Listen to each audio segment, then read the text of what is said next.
কবে আসবে বৎসর নাটকের 15 নম্বর পর্ব এবং 15 নম্বর পর্বে কি কাহিনী ঘটবে সেই সকল বিষয়ের আপডেট ও রিভিউ ভিডিওতে আজকে সবাইকে স্বাগতম। আজকে জানাতে চলেছি বৎসর নাটকের 15 নম্বর পর্বে কি কাহিনী ঘটবে। বৎসর নাটকের 15 নম্বর পর্বে দেখবেন যে এবার বৎসর কিন্তু তার চেহারা ঠিক করে ফেলেছে, কারণ এবার মরিয়মের বাবা ঢাকাতে নিয়ে অনেক টাকা খরচ করে বৎসরের চেহারা পরিবর্তন করে ফেলেছে, কিন্তু বাসায় এসে এবার মায়াকে খুঁজে পাচ্ছে না সেই বৎসরত।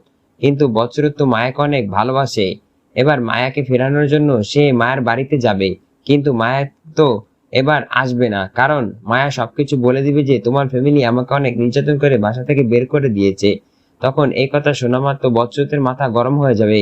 বাসায় এসে মরিয়ম ও তার ফুফুকে অর্থাৎ মরিয়মের ফুফু এবং অর্থাৎ বৎসরতের মাকে অনেক রাগারাগি করবে, এটা নিয়ে অনেক ঝামেলা সৃষ্টি হবে এবং মরিয়মকে বিয়ে করা থেকে বিরত থাকবে বৎসরত। তবে কি এবার মরিয়মকে বিয়ে করছে না এবং মরিয়ম সকল চেষ্টা আবার নতুন করে প্ল্যান সাজাবে।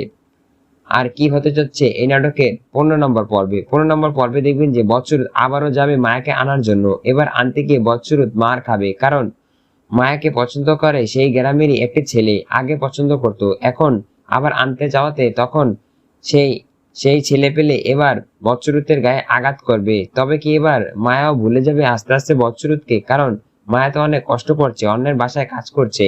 না, মায়া ভুলে যাবে না, মায়া ঠিকই আবার বৎসরতের সাথে আসার চেষ্টা করবে, কিন্তু যখন বৎসরতের সাথে আবার বাসায় আসবে তখনই আবার মরিয়ম এবং তার ফুফু মিলে আবার নতুন কোনো পদ্ধতির মাধ্যমে নির্যাতন শুরু করবে। তবে কি এবার মায়া স্থায়ীভাবে বৎসরতের কাছে থেকে যাবে? কি ঘটতে যাচ্ছে এই নাটকের 15 নম্বর পর্বে।